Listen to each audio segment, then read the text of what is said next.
Good morning, people of the internet. You're listening to Debi Radio 79.5 FM, a podcast where we discuss the movie Grosse Pointe Blank 1 minute at a time. I'm Dev. And I'm Hugh, and on today's show, we're looking at minute 53. At this point, we are flipping back once more from rom-com to thriller. We go from the neon lighting the soft neon lighting of a Midwest town to the noir interior of an LA office, and we're back to Marcella once more. Yes, we are. And joining us on today's show, we have Mike from my other podcast, Listening to Paint Dry, where Mike, myself, and our buddy Dan all talk about miniature painting. Welcome back, Mike. Thank you for having me. I appreciate it. So, yeah, as you said, Marcella is giving Martin the lowdown on everybody else in town, or at least everybody that is coming packing firearms in town that they know of, because they do actually miss the other big bad, but 3 out of 4 ain't bad, I guess. I really, really love the flow of this monologue from Joan Cusack here. It moves at such a pace. It's throwing so much information at you, and it fills it with interesting elements that help sell it, the authenticity of it. Like, I don't know what Rothschilds is. If any listener knows, put it in the comments. If you're watching YouTube, I guess I should do the finger pointing thing. Comments below. And for those of you who are slightly bemused whilst driving your car because you're listening to this as a podcast, like, join us on our Facebook listeners group and let us know, because there are a couple of things in this minute that I'm not sure whether they have a real origin or if they were made up for the film. It feels real. Refresh my memory about the Rothschild thing, because isn't the Rothschild a famous family, rich family? Yeah, so the Rothschilds are a very famous rich banking family. Right. And they have vineyards and all sorts of things. But in this minute, it seems to be security related. I got this thing from an assistant over at Rothschilds who I think I don't know. There's a number of possibilities, but I feel like it's just sewing together some of the things. Like we had this conversation in the first 2 sets of 5 minutes where we were talking about how they paint a semi-real world of espionage and military private contracting and all this kind of thing. And I think this is just another example of them dropping in. I mean, the Rothschilds are famous as a banking family. They're famous as all kinds of things, but they're also at the center of a billion conspiracy theories. Right. And there seems to be some, it's one of the few names you could possibly mention in a film like this and have people who don't really know about that world go, "Oh, I know who they are." So you get some sense of Marcella's connections.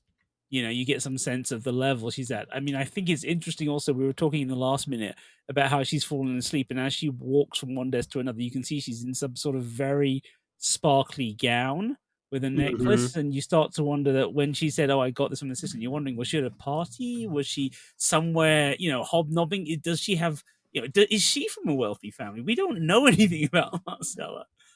For all we know, she walks in very upmarket circles when she's not, working for or managing Martin.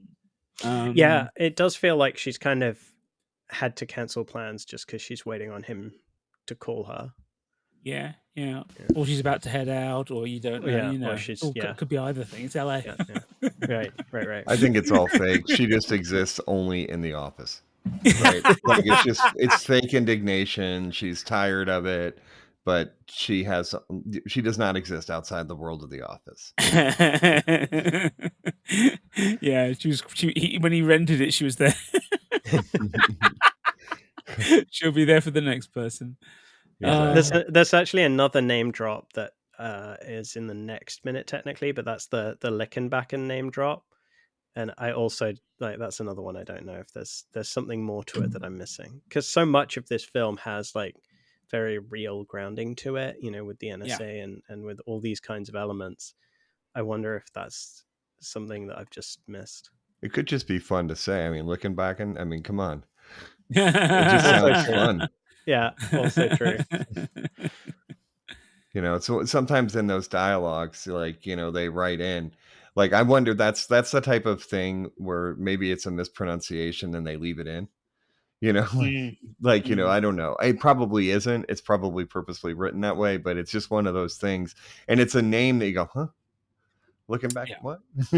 you know, so kind of catchy. But I think you're absolutely right, though. It is the whatchamacallit, like Rothschilds is a throwback, right? Mm. People know who they are, have money, have conspiracy theory. I mean, and that's like, I don't know. And I imagine also you throw in that they probably have, because they're banking, they probably have an extensive security Mm. network as well. And Yeah. so it would make sense that they would potentially have information on nefarious ne'er-do-wells, which is probably redundant, but So, yeah. No, I mean, I think you raise a good point, because we are also looking at a moment where, we're back in the world of potentially artificial and fictionalized professional speak between Mhm. these two. And we once again hear the use of the term ghoul to refer to a hired killer who's not part of the professional realm that Grosser and Martin and these NSA guys, they're all government or ex-government. But this Right. guy, Felix Lapoubelle, his resume is very much on the kind of European left wing side of terrorism, kind of 70s Red Brigade style, because it's one of the only American movies I can think of where Basque nationalism as a terrorist group turns up as a background. Mhm. He's a Basque. He works for the Basques. Then he works for the Algerians. So again, famous conflict with the French that's ongoing, with especially with Islamic elements. So he works Right. with them, and then they say he made a spectacular debut in a Caribbean cruise, and that's a horrific euphemism when you consider that what she's saying is this man's a terrorist of the highest order, willing to do whatever is needed if someone pays him. Yeah. But the idea of a spectacular debut when he goes independent, that just sounds horrible. What did he Mhm. do? Who died? How horrible was it? Maybe who didn't Terrifying. die. Yeah. Well, yeah. Well, and therein Terrifying. lies it too, right? It's that the way,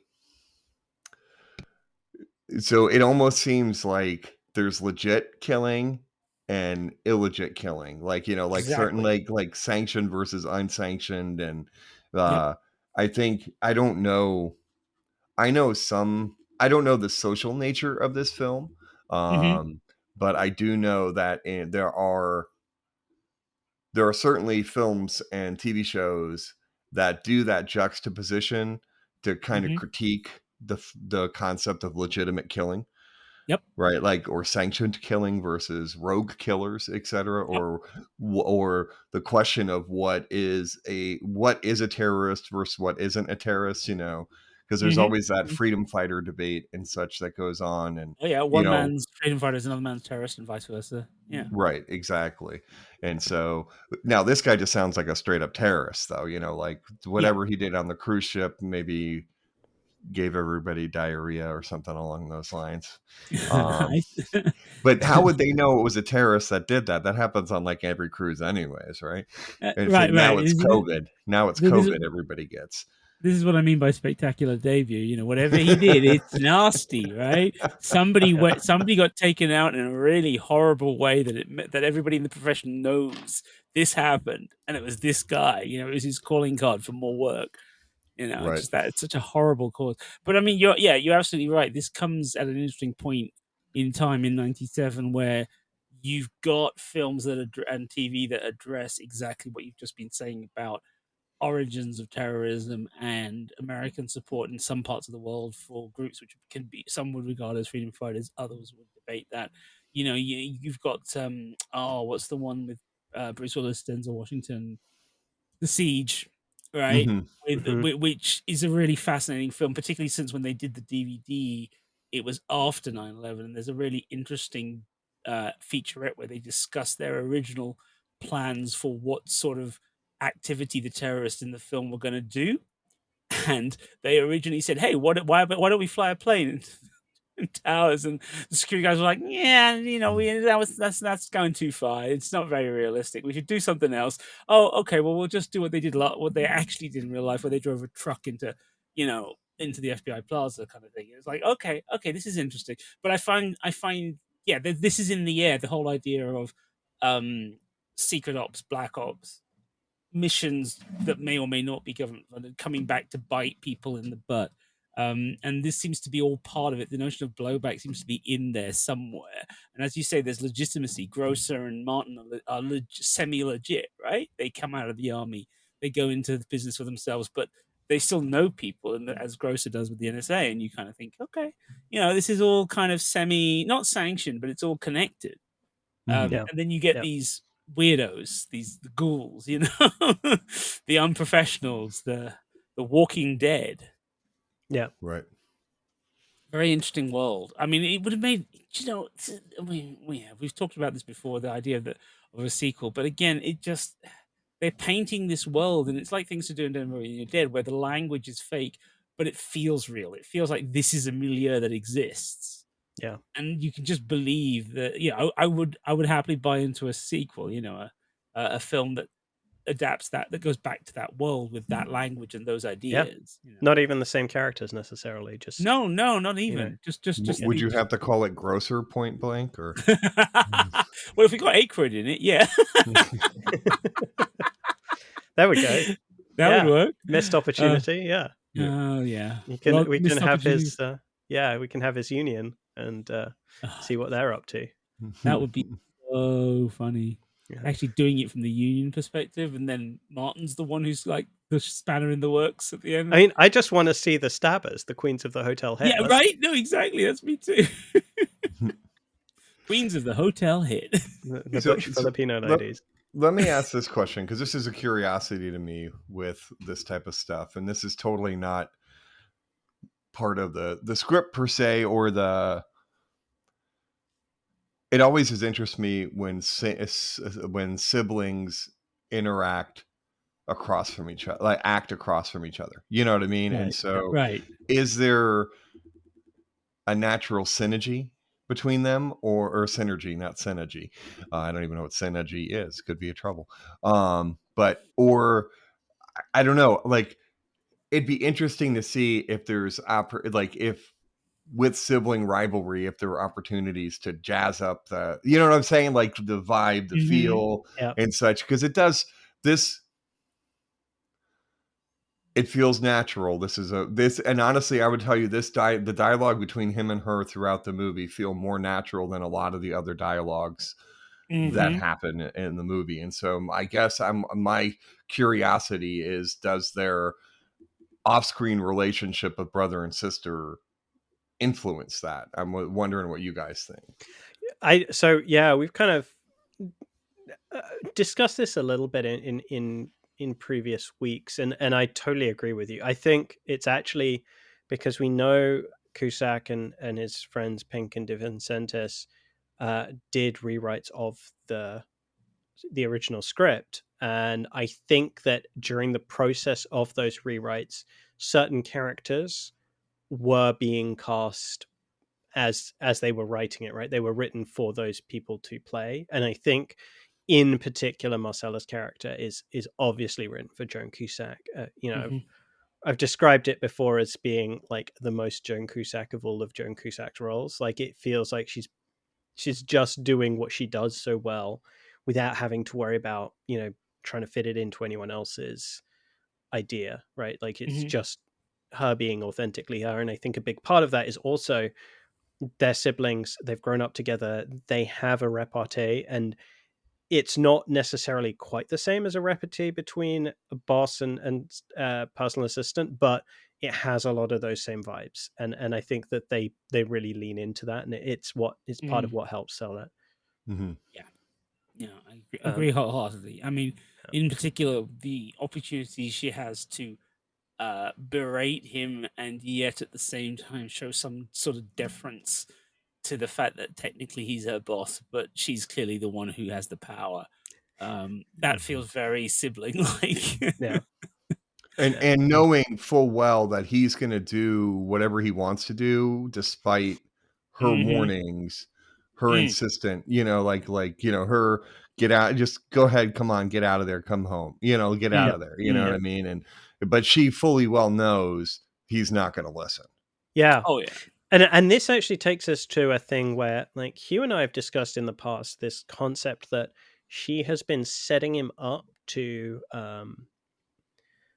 try and put him in a position where he's ready to leave this business.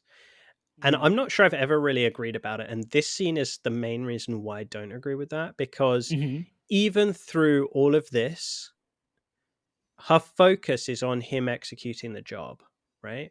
She's not really, once he goes out there, she doesn't mention the reunion. She doesn't ask about, like, did you meet up with Debbie or anything like that. She's purely interested in, have you done the job yet? Because in a normal situation, he's been out there for like 2 days already. He'd have done the job and be headed to the airport to fly back by now. And that's where her expectations are in all of these conversations that happen around this time. Is, you're just scoping it out, you're being a professional. I guess they didn't catch you, you were too quick, etc., etc.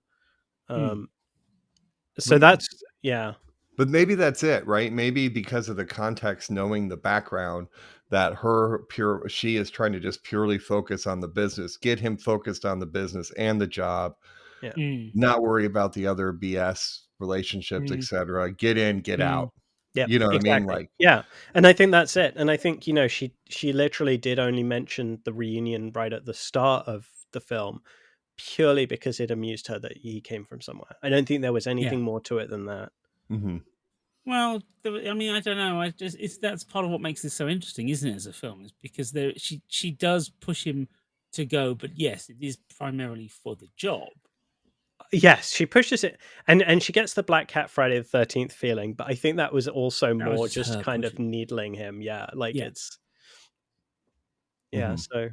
But at the same time, I think she wouldn't feel, she doesn't feel it would be a bad thing if he did reconnect with her roots, because she feels he's obviously getting disconnected in general. He's not the only. Is it Grosse who says you don't seem? No, somebody doesn't. Is it Grosse who says to him when they first meet in LA that you don't seem to be enjoying it anymore? Or there's a hint, somebody, or does she? I don't know. There's somebody somewhere in the first 10-15 minutes suggests that Martin is no longer fully engaged with the job itself. Yeah, Marcella, it's like, you don't sound like your old self, sir. Right. If you don't mind me saying. And I it feels like she thinks that this is the solution to both. Go home, put some demons to bed, and kill somebody. Professionally, have both sides of your life work out fine. Although personally, in my experience at that age, you either have one of them work out and the other's rubbish, or vice versa. I don't know about. Or it's just all rubbish. It's just all rubbish. Maybe, yeah. So I mean, maybe that's it. Maybe I think you might have just hit the nail on the head there, especially in the context of the beginning of the movie. And sometimes it's hard to. I've never analyzed a movie like this, so this was a challenge for me, like watching the movie and then looking at specific minutes to analyze. And then sometimes the context of what's happened previously kind of gets lost when you're looking. And, I don't really analyze cinematography very often. I'm like, oh, it looks pretty. Or that looks weird, or like bad CGI, good CGI. But also in that context of that early interaction, that maybe the take this job back at your hometown might in and of itself be a test to see if he's still in the business, in the bar. Because that is an overarching vibe of the film, that you feel like he is on his way out of the business. And maybe her thing is, well, we'll know by the end of this, right? Like, well, one way or the other, he'll either be in the business, out of the business, or dead. So yeah, exactly. And then she'll make her decision and do whatever. This was minute 53 of the Grosse Pointe Blank podcast, Debi Radio 79.5 FM, featuring your co-hosts, co-writers, and co-producers, Dev Soligar and Hugh David. Today's guest was Mike of Listening to Paint Dry. Tell us more about how to find you in the podcast, Mike. Thanks, Deb and Hugh. I appreciate you guys having me on. It's been a lot of fun to talk about these 3 minutes of a movie. It's a unique experience. You can find us, the podcast Listening to Paint Dry, anywhere you get your podcasts. We should be on almost everyone, including Audible and iHeartRadio. Additionally, you can find us on Instagram and Facebook at Listening to Paint Dry. You can email us at listeningtopaintdry@gmail.com if you want to talk about the lovely world of miniature painting. And that's kind of it. That's where we are. Fantastic. Thank you so much. And you can find us on all good podcast players, including at long last Apple Podcasts, which apparently was not actually publishing our episodes until quite recently. Also iHeartRadio and all of the rest of them. You can also find us on YouTube, Twitter, aka X, and Spotify. And we are at Debi Radio, and that is DEBI Radio. We also have a website, which is debiradio.com. Again, DEBI. And finally, if you want to talk with us, come find us at the Facebook listeners group, Debi Radio 79.5 FM Fan Club. Sure was clear that all of this was new. Concentrating hard like a little girl, smoking for the first time.